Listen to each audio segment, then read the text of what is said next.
Hello and welcome to Inside Edition to discuss national, regional and international issues in depth. The Bahrain Supreme Council for Women held the awards ceremony for the 6th round of Her Royal Highness Princess Sabika bint Ibrahim Al Khalifa National Award for Women's Advancement under the patronage and in the presence of Her Royal Highness Princess Sabika bint Ibrahim Al Khalifa, wife of His Majesty the King of Bahrain.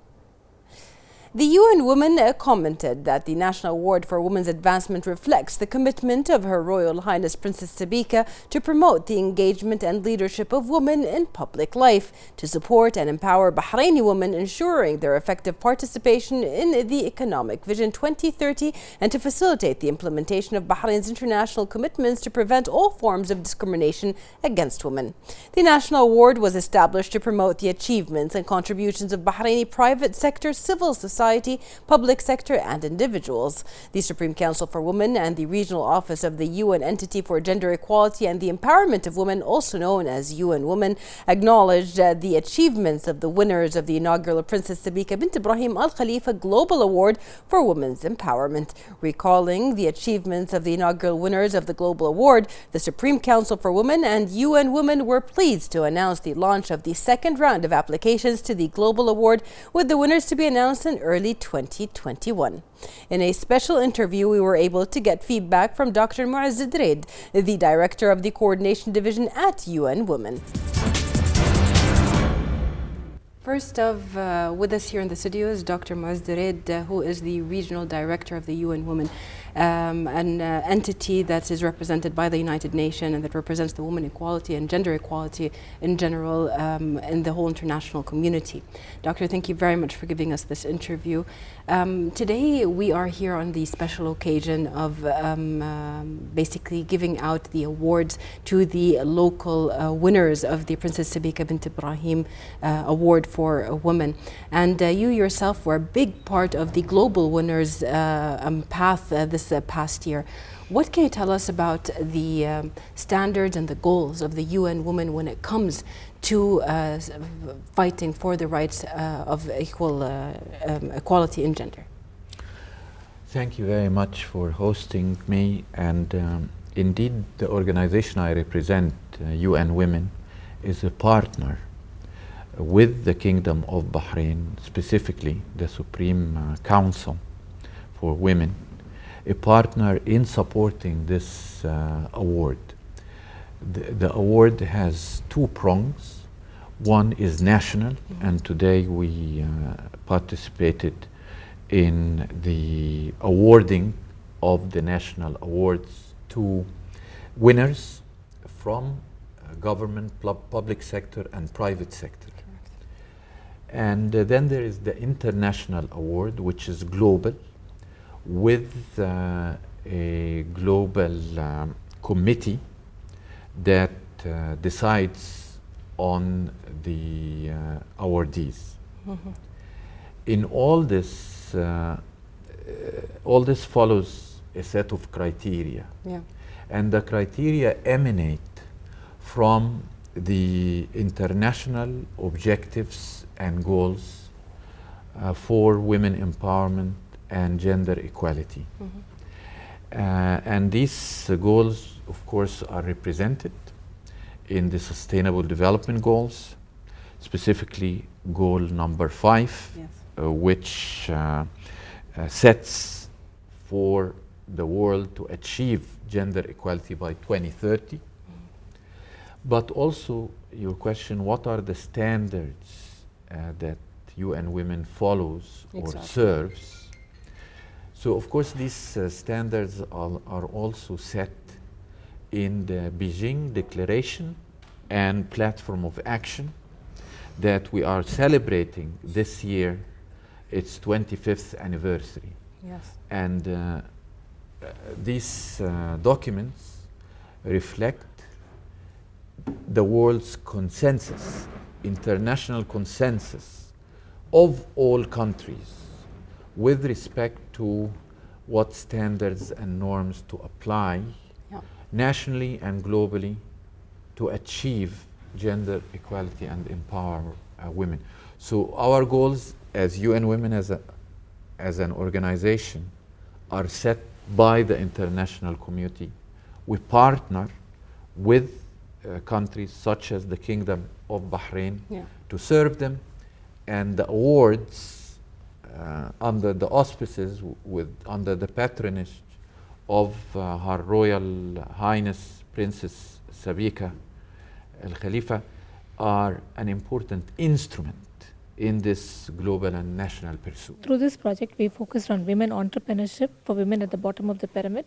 We combined digital empowerment and financial inclusion so that women could have access to credit and they could go to the banks. It improved their mobility and then they could set up their own enterprises. We have managed to reach out to 28,000 women through this project.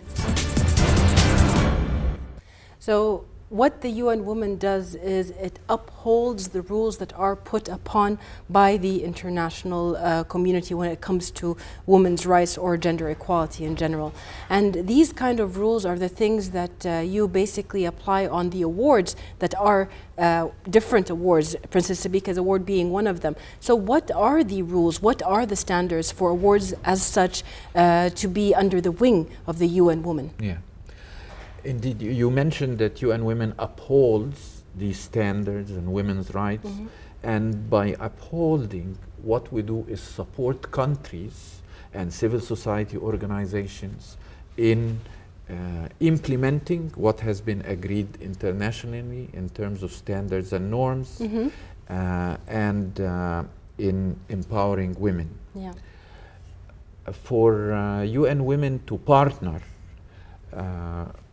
in connection with an award like the one we are celebrating today, we have to ensure that the award serves these standards and norms, serves these universal goals, and also that that the competition is on a leveled playing field, that the criteria can be applied objectively and are applied objectively. Yes. And indeed, across all these counts, we see in the international and national awards that we are celebrating today a good example, and that really attracts and deserves our full support. Yes. The winners of the award this last year, most of them, not all of them, but they had their initiatives were in the direction of empowering women through education, empowering women through training, empowering women through being able to fend for themselves when it comes to the economic aspects and the financial aspects. I talked to the representative from Nepal, or the winner from Nepal, and one of the things that she said is, our men are working outside of the country. We are only women. And that's why we need to empower in order to bring our men back so we can keep our country sustainable. And I felt that was such a powerful talk. But empowering women through education and training is not the only thing that UN equality or UN Women basically represents. What are other aspects of women equality, gender equality, and rights of women? Yes. Well, first on the concept of empowering women, I think it's central to ensure that women themselves are the agents for empowering themselves.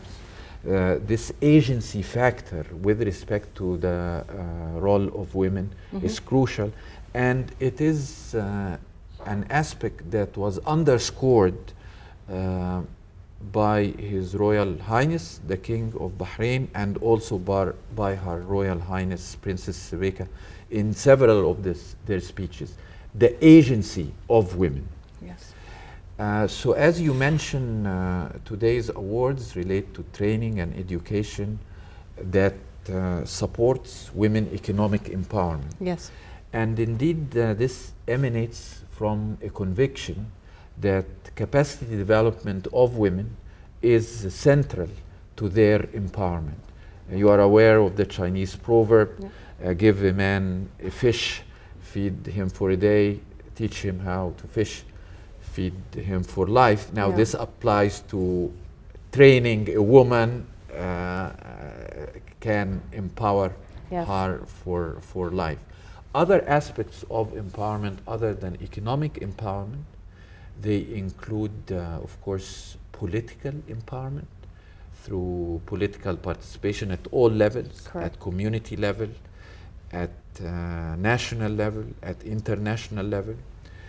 Today, the statistics presented during the award ceremony showed that women in Bahrain are rising to near parity in terms of decision-making positions and executive positions, which is commendable. Yes. So political participation is crucial, but also to empower people, to empower women, we need to remove the hurdles and obstacles that stand in their way.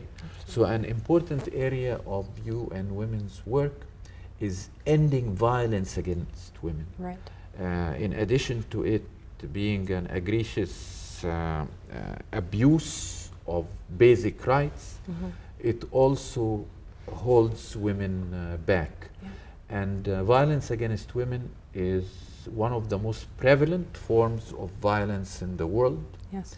And it's also among the forms of violence that suffer the most from silence, Yes. it's hidden, and from impunity.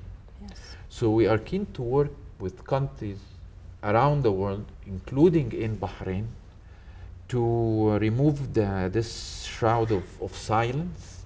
And we see commitment from the Supreme Council of Women and from levels across the governmental and non-governmental context in Bahrain, commitment to address this key issue. Yes, amazing. You used a Chinese proverb. We also in Arabic have a proverb that if you teach a mother, she teaches her children to be good representatives of the community and being good representatives of humanity in general. You yourself are such a representative. You have a very long history of fighting for people in countries that were torn because of different things, but specifically in 2004 there was a tsunami that took over the Maldives, and you were a very big fighter for the Maldives to go back and stand up on their legs and fight for their community. And women there were the bases of this community, because a lot of them were there taking care of the injured, a lot of them were there providing shelter. What can you tell us about that experience from yourself? Yeah. Indeed, I have worked with the United Nations for about 3 decades, and all of them to help empower the disadvantaged. My experience in Bahrain, in the Maldives, was relevant. I was the UN Resident Coordinator and Humanitarian Coordinator in late 2004 when the tsunami hit the Indian Ocean, including the Maldives. And there, in terms of the emergency response and humanitarian assistance from the international community through the UN, it was crucial to apply a gender perspective. Because for communities, villages, for families to benefit from the humanitarian assistance, it's fundamental to be aware of gender differences. For example, applying this gender perspective in providing the humanitarian assistance following that tsunami of 2004 in the Indian Ocean, applying the gender perspective allowed the United Nations to provide assistance that meets the needs of families and children, more engaging women, and small things make a big difference. For example, the timing of the provision of the assistance, whether it is cash transfers or food for work, the timing and the nature plays a key role and makes such an enormous difference on who benefits. Throughout my career, I know when support is targeted towards women, we ensure that the larger number of beneficiaries, and particularly the larger number of those that are left behind. So to ensure to reach those most disadvantaged. Involving women, supporting women is central. Yes. Doctor, at the end, I just have one question to ask you. As the representative of UN Women, and after seeing the awards that were given out today and seeing all the different initiatives around the world, because these four were the ones that won, but there were actually so many more that with the different initiatives. What is yet to be done in the world of UN Women in gender equality? What is yet to be done by the international community? Well, so much must be done. Because there are still great obstacles in the way of women, whether it is legislative or in terms of policies, of course in terms of social norms, and here I'm talking internationally. There is a lot to be done because not a single country has achieved gender equality. Yeah. Still, violence against women is among the most prevalent forms of violence in the world, if not the most prevalent. So discrimination against females persists in a myriad of forms. This year, 2020, happens to be a year of reflection and monitoring and learning to inform the future. Because in 2020, it's the fifth anniversary for the Sustainable Development Goals, including SDG 5. Yes. It's also the 25th anniversary for the Beijing Declaration and Platform of Action, which, as I said, set the norms and standards for countries of the world to pursue. UN Women is supporting a worldwide campaign under the banner Generation Equality, because we recognize that this new generation, your generation, perhaps not mine, but your generation, is the generation that can truly reach gender equality. For the first time in human history, gender equality and the empowerment of women is within reach. It's within your reach, within the reach of your generation. Yes. So I'm glad you are doing your part through media. We wouldn't be able to reach that if it wasn't for people like you and even the women from the past that have fought for us to reach to this point. Thank you so much for being with us today here and for giving us this interview. And we'd like to thank you, dear viewers, for watching us, and see you next week in another episode of Inside Edition.